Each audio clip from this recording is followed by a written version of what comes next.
Joe Ruiz here with Throw Pro. I've got my fellow co-founder Matt Perisho with me.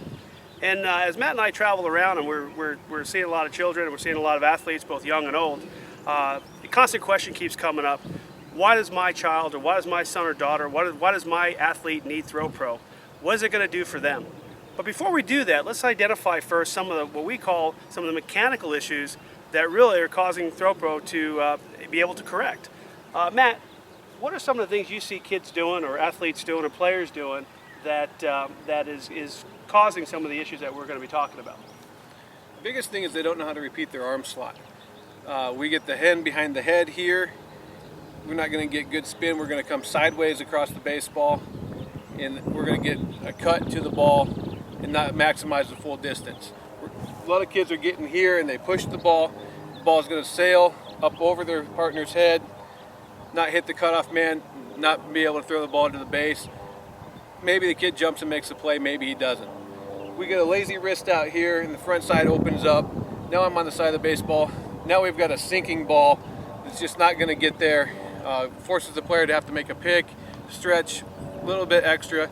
Basically, this is a mechanical device that we can repeat muscle memory for more accurate and stronger throws. Okay, so let's for sake of people that are kind of new to the game or don't understand, a dropped elbow causes what? A push throw. A push throw. And my elbow gets here, and I push it out in front of me. Ball elevates up over our partner's head. And obviously that's not a strong throw, is it? It's not a very accurate throw. Okay. Now let's talk about a lazy wrist or the hand by the ear throw. What are the characteristics of that, and what is the outcome? The hand behind the ear throw, your hand comes from here, and it's going to wrap around the baseball, and it's going to get a banana down and away to your glove side, which is, again, not a very accurate throw, not a very powerful throw. We won't be able to throw the ball through our target, hit our partner in the chest. Okay. What about the lazy wrist? Lazy wrist is going to be the exact opposite of the hand behind the ear. Our ball is going to be here. We're going to cut across this way, and it's going to push up, out, or fade down. Again, not an accurate throw, not a very strong, positive throw. Now, and I know we're not doctors here, but what does those kind of throws, the dropped elbow, the lazy wrist, the hand behind the ear, what kind of stress does that put on the arm? You know, I can't say what kind of stress it does put on. I know that if I push my elbow down here and I feel right here, that's a pretty tight elbow. I know that if my front side opens up and my chest is exposed, the front part of my shoulder is exposed on the dropped wrist, it's a lot of pressure on the front of my shoulder. I raise my hand, that pressure is relieved from the front of the shoulder. Now I've got more accurate, safe, sound throwing motion. So basically what we're saying here is that it's really critical to get your athlete into the proper arm slot, proper throwing position that puts the least amount of stress on the elbow and the shoulder. Again, saving that child the pain of a hurt elbow, tendonitis, or of a shoulder impingement. So now obviously the whole idea is to correct the throwing mechanical flaws that they're having. So tell us how Throw Pro does that. What we start off doing is we teach the kids how to keep their fingers behind the baseball right here with their elbow above their shoulder. We don't want to get up in here because, as you talked about, that's the impingement. We don't want to put stress on this joint. Right here, elbow above the shoulder. Now I'm not in here putting the pressure here. Now I've got my fingers behind the baseball, being able to drive the ball out front. And then we call that what? This would be the 90-90 drill. Okay, so we call that a 90-90. Now from there, exactly what is an athlete supposed to see or look and feel?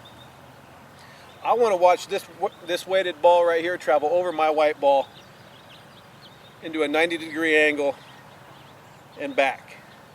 Keeping my fingers behind the baseball, driving it out front.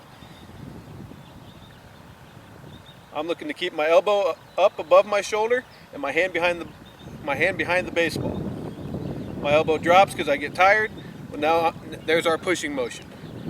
If I'm up here, elbow above shoulder again, my wrist gets lazy. Well, now we're looking at that ball travel not over the white ball, but around the white ball. What about from the ear? If I get if my hand's too close to my head and I'm going here, look at the way that my fingers get out in front of the baseball and wrap and pull down. That's that break in the banana ball that we were talking about earlier. So basically what we're looking for is a correct arm slot, which we call the 90-90, which allows you to create backspin on the ball, which allows the ball obviously to hit the target more accurately, as well as gives you probably the best throwing as far as speed and accuracy. Is that a correct statement? I believe so, yes. Thank you.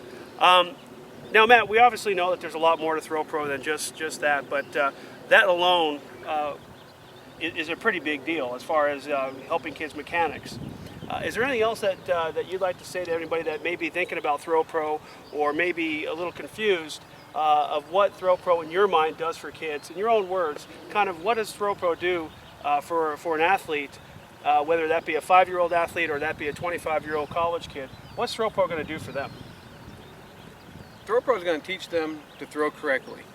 If you're a young kid learning how to throw and you've got a ball in your hand for the first time, unless you are just a naturally gifted kid, you're going to need some kind of coaching. Well, this device right here is the coach's best friend to seeing where the kid's hand position is, where the kid's arm position is, and to quickly identify where his throwing motion comes from.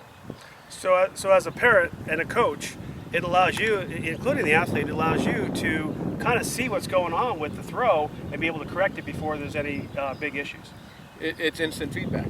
Now, if I'm a 25-year-old guy, if I'm a college player, or I'm a professional player, well, I still have to have that muscle memory to go out there and be accurate and keep my job, keep my scholarship, keep my starting spot. I'm going to have some muscle memory in my back pocket so that I don't get into a throwing slump or even, a slump on the mound. I want to be able to be as locked in as I possibly can. Thank you. So from a throwing standpoint, obviously Throw Pro corrects the dropped elbow, the hand behind the ear, the lazy wrist, or the hand what we call the windmill. But there's also another added benefit to the 90-90 drill and the other exercises, and that is strengthens and builds which muscles, Matt? How does Throw Pro help in the strength and building of the shoulder and the back? Every time that we take this weighted ball over our shoulder or over our hand, we're getting external and internal rotation, strengthening the core muscles of the rotator. There's 3 muscles that run across the back right here. When I had my shoulder surgery, all I did for the first 4 weeks of surgery is this motion right here attached to a cable. So I can verify and prove this action right here strengthens the rotator cuff. Thank you. So the questions why are pretty easily answered. Most kids, unless they're very gifted, have mechanical issues. Most gifted kids, at some point in time, lose feel and sight of their arm slot. Throw Pro allows you to continue to do an exercise every single day that's going to ingrain that arm slot, that proper ball rotation, and at the same time it's building your shoulder and your back.